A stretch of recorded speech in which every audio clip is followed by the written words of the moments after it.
আজি মই আপোনালোকক সকলোকে মই স্বাগতম জনাই আপোনালোকৰ ওচৰলৈ এটা নতুন ৰেচিপি লৈ আহিছো। ৰেচিপিটো হৈছে এই সুজি গাজৰ দি আপোনালোকক এটা বৰফি বনাই দেখুৱাম।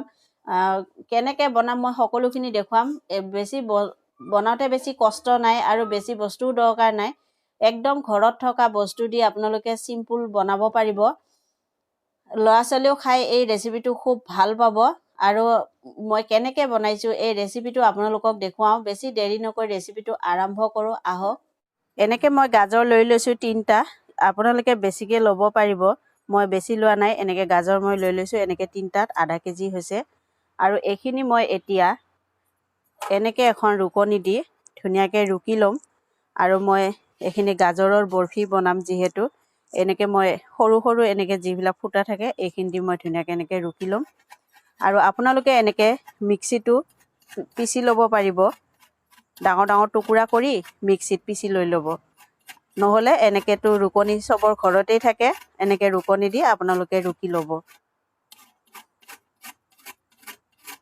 এতিয়া মই এনেকৈ গোটেই গাজৰখিনি ৰুকি ল'ম। এনেকৈ চাওক মই সম্পূৰ্ণ এইখিনি মই ৰুকি ল'লোঁ এনেকৈ ধুনীয়াকৈ। এতিয়া মই এইখিনি ছাইডত থৈ দিম। ইয়াৰ পিছৰখিনি আপোনালোকক মই দেখুৱাই আছোঁ বনাই। এনেকৈ মই আকৌ পেন বহাই দিছোঁ। ইয়াত মই এতিয়া ঘিউ দিম 4 চামুচ। যিহেতু মই মিঠাই বনাই আছোঁ মই এই মিঠাইটো ঘিউৱেদি বনাম। তেল ইয়াত ব্যৱহাৰ নকৰোঁ। তেল দিলে মিঠাই খাব ভাল নালাগে। ঘিউ মই 4 চামুচ ব্যৱহাৰ কৰিছোঁ। এতিয়া মোৰ এনেকৈ ঘিউ গৰম হৈ গৈছে। মই এতিয়া যে এইখিনি লৈ লৈছিলোঁ ৰুকি পেলাই গাজৰখিনি এতিয়া মই এইখিনি দি দিম। ইয়াত গোটেইখিনি গাজৰ মই এনেকৈ দি দিম। এনেকৈ মই অকণমান ভাজি থাকিম। আৰু ইয়াৰ পৰা যেতিয়ালৈকে পানী ওলাব আৰু পানীখিনি যেতিয়ালৈকে শেষ নহয় ভাজি থকাৰ পিছত এই পানীখিনি নোহোৱা হোৱালৈকে মই এইখিনি ভাজি ল'ম গাজৰখিনি। আৰু গেছৰ জুই একদম ল' নহয় হিচাপত দিব লাগিব, মিডিয়ামত। এনেকৈ মোৰ গাজৰৰ পানী যিখিনি আছিলে এইখিনি মোৰ ধুনীয়াকৈ শুকাই গৈছে। আৰু মই এতিয়া ইয়াত 1 কাপ গাখীৰ ব্যৱহাৰ কৰিম। এনেকৈ মই গাখীৰ লৈ লৈছোঁ 1 কাপ। এইখিনি মই এতিয়া ইয়াত দি দিম।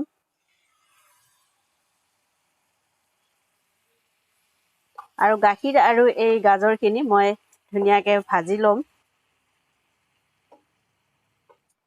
এনেকৈ মই গাখীৰখিনি দি দিলোঁ। আৰু গাখীৰখিনি দিয়াৰ অকণমান আপোনালোকে গৰম কৰি ল'ব যাতে আঙুলিটো অকণমান সোমোৱাব পাৰে। কাৰণ গাখীৰখিনি দিলে যাতে ফাটি নাযায়। ঠাণ্ডা গাখীৰ দিলে ফাটি যাব। সেইকাৰণে গাখীৰটো অকণমান গৰম কৰি ল'ব লাগিব। আৰু এইখিনি অকণমান সময় 2 মিনিটৰ কাৰণে মই এইখিনি এনেকৈ ঢাকি দিছোঁ। 2 মিনিট ঢাকাৰ পিছত আকৌ মই আপোনালোকক দেখুৱাম। এনেকৈ মই এখন ট্ৰে লৈ লৈছোঁ। এতিয়া মই ট্ৰেখিনিত ধুনীয়াকৈ এনেকৈ মই তেল সানি লৈছোঁ। এইখিনি কাম ফটাফট কৰি ৰাখিব লাগিব। এতিয়া মই এইখিনি 5 মিনিট হৈ গৈছে। 5 মিনিটৰ কাৰণে মই যিহেতু ঢাকিছিলোঁ 5 মিনিট হৈ গৈছে। এতিয়া মোৰ এইখিনি চাওক মোৰ এনেকৈ ধুনীয়াকৈ শুকাই গৈছে। এনেকৈ এইখিনি সময়তে মই গাখীৰ দিম, পাউডাৰ গাখীৰ। এনেকৈ মই পাউডাৰ গাখীৰ লৈ লৈছোঁ ইয়াত 5 চামুচ। এতিয়া মই ইয়াত পাউডাৰ গাখীৰ দি আছোঁ। আপোনালোকে পাউডাৰ গাখীৰ নিদিলে ইয়াত কাজু বাদাম অকণমান গুড়া কৰি দিলেও পাউডাৰ গাখীৰৰ নিচিনা কাম কৰিব। এনেকৈ মই এইখিনি ধুনীয়াকৈ মিলাই ল'ম। এইখিনি মোৰ চাওক এনেকৈ মোৰ পেনখন ধুনীয়াকৈ এইখিনি মোৰ পেনৰ পৰা এৰাই গৈছে। মানে মোৰ এইখিনি হৈ গৈছে। এতিয়া মই গেছ বন্ধ কৰি দিম। এতিয়া মই এইখিনি এনেকৈ ট্ৰেখনত দি দিম।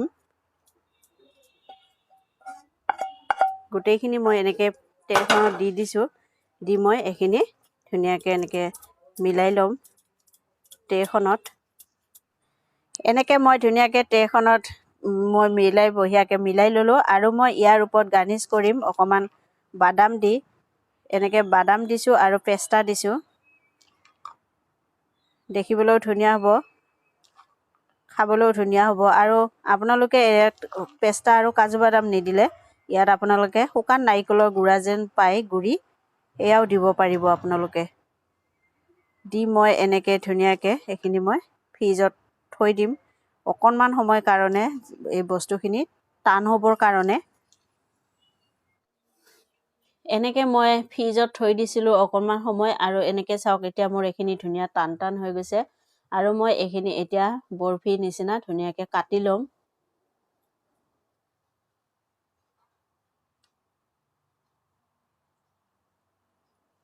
এনেকে মই কাটি ল'ম সৰু সৰুকে বৰফি আকাৰত আপোনালোকৰ মন পছন্দ মতে আপোনালোকে কাটিব পাৰিব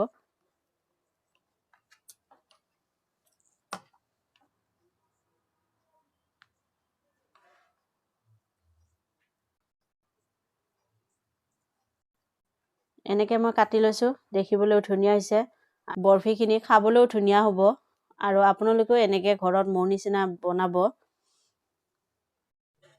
আপোনালোকৰ এনেকে মই ধুনীয়াকে এখন প্লেটত সজাই দেখুৱাইছো চাওক দেখিবলৈ ধুনীয়া হৈছে আৰু খাবলৈও এনেকে ধুনীয়া হ'ব আৰু যেহেতু ল'ৰা ছোৱালীয়ে গাজৰ এনে দিলে নাখায় এনেকে আপোনালোকে বৰফি বনাই গাজৰত খুৱাব পাৰিব সকলোৱেও খাব আৰু ঘৰৰ সকলোৱে এই বৰফি খাবলৈ ভাল পাব মোৰ এই ৰেচিপিটো চাই যদি আপোনালোকৰ ভাল লাগে তেতিয়াহলে প্লিজ এটা সাবস্ক্ৰাইব কৰি দিব আৰু মোৰ এই ৰেচিপিটো আপোনালোকে সকলোৰে লগত শ্বেয়াৰ কৰিব আকৌ মই নতুন ৰেচিপি লৈ আপোনালোকৰ ওচৰলৈ আহিম আজিলৈ ধন্যবাদ